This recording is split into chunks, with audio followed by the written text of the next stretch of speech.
ಅದರಿಂದ ಈ ಇಶ್ಯೂನಲ್ಲಿ ನಾನು ನೆನ್ನೆನೂ ಹೇಳಿದ್ದೀನಿ ನಮ್ಮ ರೈತ ಬಂಧುಗಳಿಗೆ, ಶಾಂತಿಯುತವಾಗಿ ನಿಮ್ಮ ಪ್ರತಿಭಟನೆ 500 ದಿನ ಏನು ಮಾಡಿದ್ದೀರಿ ಅದು ಮುಂದುವರಿಸ್ಕೊಳ್ಳಿ.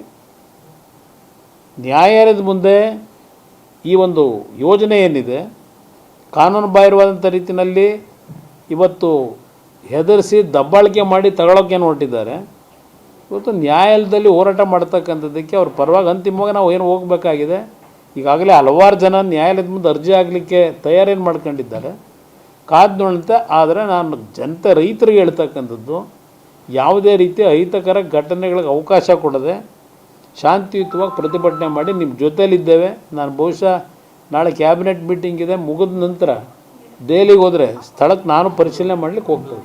ಹಾಂ, ಬೆಂಗಳೂರಿಗೆ ಹೋದ್ಮೇಲೆ ನಾಳೆ ಕ್ಯಾಬಿನೆಟ್ ಮೀಟಿಂಗ್ ಇದೆ.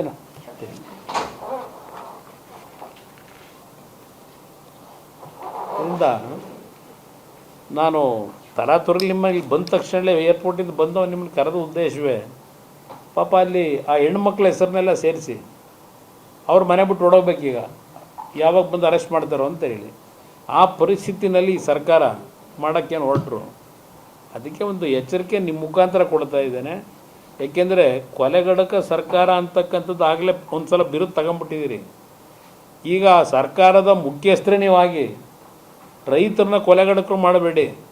ಆ ಕೇಸಲ್ಲಿ ರೈತರು ಅವರ ಒಂದು ಆತಂಕದಲ್ಲಿ ಏನೋ ಹೆಣ್ಣುಮಕ್ಕಳು ಮಾಡಿರ್ಬೋದು, ನೆನೆ ದಿನ ಪರಕೆ ತೋರಿಸಿರ್ಬೋದು, ಅವ್ರಿಗಿರೋ ಆತಂಕದಲ್ಲಿ ಅವ್ರನ್ನ ಅದಕ್ಕೋಸ್ಕರ ಕೊಲೆಗಡಕರು ಮಾಡ್ತೀರಾ?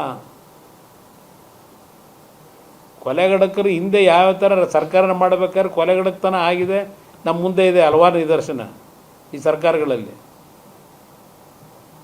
ಅದರಿಂದ ಈ ರೀತಿ ರೈತರನ್ನ ಕೊಲೆಗಡಕರು ಮಾಡಲಿಕ್ಕೆ ಹೋಗಬೇಡಿ, ಸುಳ್ಳು ಆರೋಪಗಳನ್ನು ಮಾಡಿ.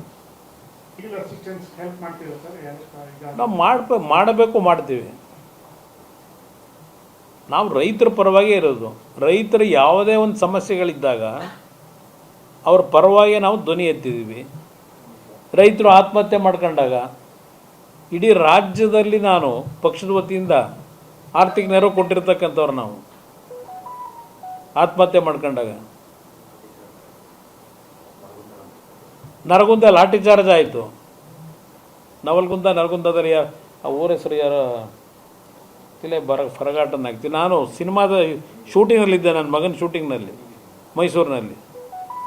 ಯಾವಾಗ ಊರನ್ನ ಖಾಲಿ ಮಾಡಿಸಿದ್ರು ಹುಬ್ಬಳ್ಳಿ ಧಾರವಾಡದಲ್ಲಿ, ನಾನು ಅಲ್ಲಿಂದ ಇಮ್ಮಿಡಿಯೇಟ್ಲಿ ವಿತಿನ್ 2 ಅವರ್ಸ್ ಸ್ಪಾಟ್ಗೆ ಹೋದೆ. ಆ ಥರ ನಾವು ಹೋರಾಟ ಮಾಡಿರೋದು.